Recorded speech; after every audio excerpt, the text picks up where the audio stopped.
What's up, vinyl geeks? This is Stefan here talking about one of my favorite records today, the 13th Floor Elevators debut album.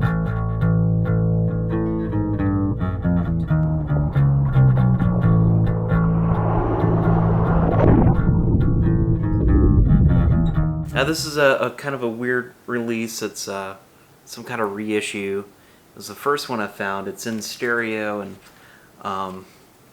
then I have this other release, which is a double LP, one's mono, one's stereo. Now there's a lot of interesting weird stuff.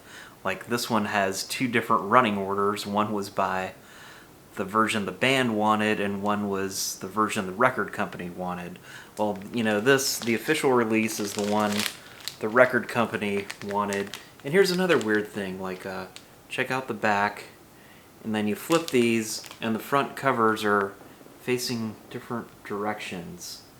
I find that to be pretty weird, but we start off with this one. This is the one that I've owned the longest, and it sounds very muddy to me. Now it's got the International Artists centerpiece there in black vinyl, pretty standard. Even though it's 180 gram, it's a very muddy mix, and so some of the folks on these psychedelic rock internet forums have told me that the mono is the way to listen to this, and you know, I keep all these in sleeves just to protect them. This is the deluxe edition. It's got some really cool pictures inside of it, and it's got some detail on the running order. See, like this one is the mono version, which it's kind of, you know, the standard running order put together by the record company.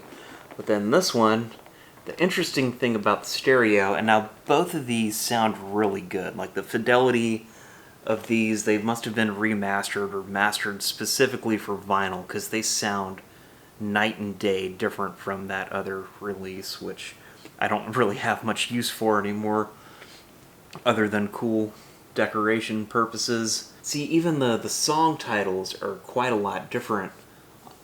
So I guess the record company changed the band's song titles to better suit their own needs. Like if you look at one of my favorite songs is Splash One, which is the title that I refer to it by because that's how I've always known it. But on this sort of alternate version that's more approved by the band, it's called I've Seen Your Face Before, parentheses, /1. And the original liner notes on the back match the version that the band wanted you to hear. It starts off with, you know, you don't know how young you are, through the rhythm, Monkey Island, roller coaster, fire engine, reverberation, tried to hide, you're gonna miss me, I've seen your face before, Splash One, don't fall down, the kingdom of heaven is within you.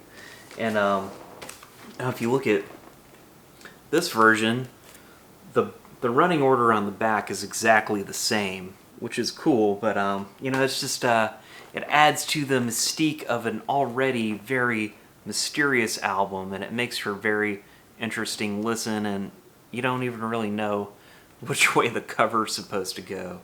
But and you know, the pyramid on the back, and even the liner notes are like really, really interesting. Roller coaster describes the discovery of the new direction and purpose to man's life, the movement in that direction and the results. The pleasures of the quest are made concrete in fire engines. So there's a really cool story behind this, and they even make reference to it in the Nuggets compilation that the liner notes are worth getting the album for if you can find it. So I guess when Nuggets came out in 1972, and that's the classic Lenny K. Garage Psychedelic compilation. When that came out in the early 70s, I guess these records were really hard to find, and thankfully these are all over record store shelves nowadays, or it's easier to find in a hip record store near you.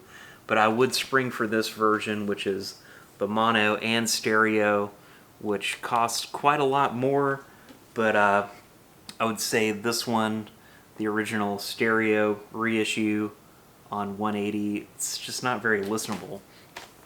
And another cool thing about this This is, gatefold one.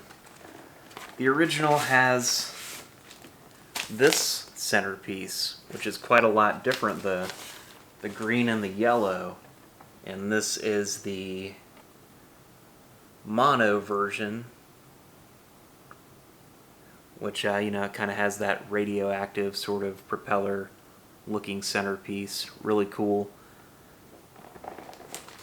And then the stereo version, which is the one that the band approved of, is over here. And it looks kind of like the same centerpiece as the other one, that sort of teal green International Artists one.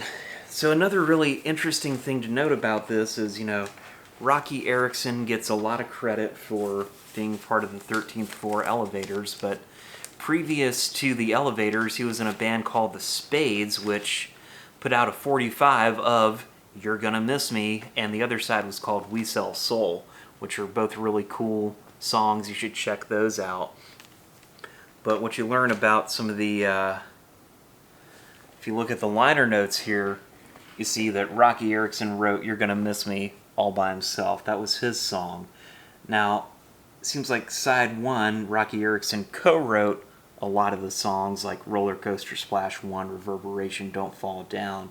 But he, co-wrote it with Tommy Hall and Stacey Sutherland and some of the other members of the band.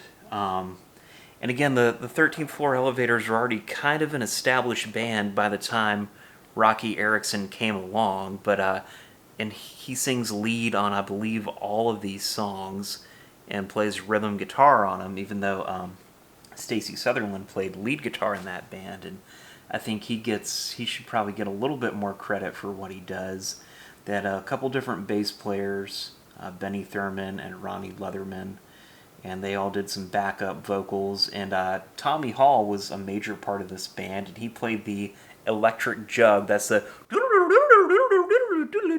and he holds like a jug up, and you should really watch some YouTube videos of them performing live.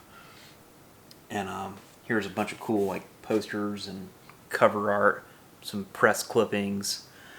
But yeah, this is the ultimate kind of version of this, and let me even see, I guess International Artists and Charlie put this one out. It says 2011 Charlie, CHARLY Acquisitions Limited on here. So yeah, give this record a listen. It is quite the head trip, and listening to it with these remixes on this double gatefold version, totally worth it. And you can sit there and listen to the different versions, which makes it interesting. It justifies having two different versions of the LP.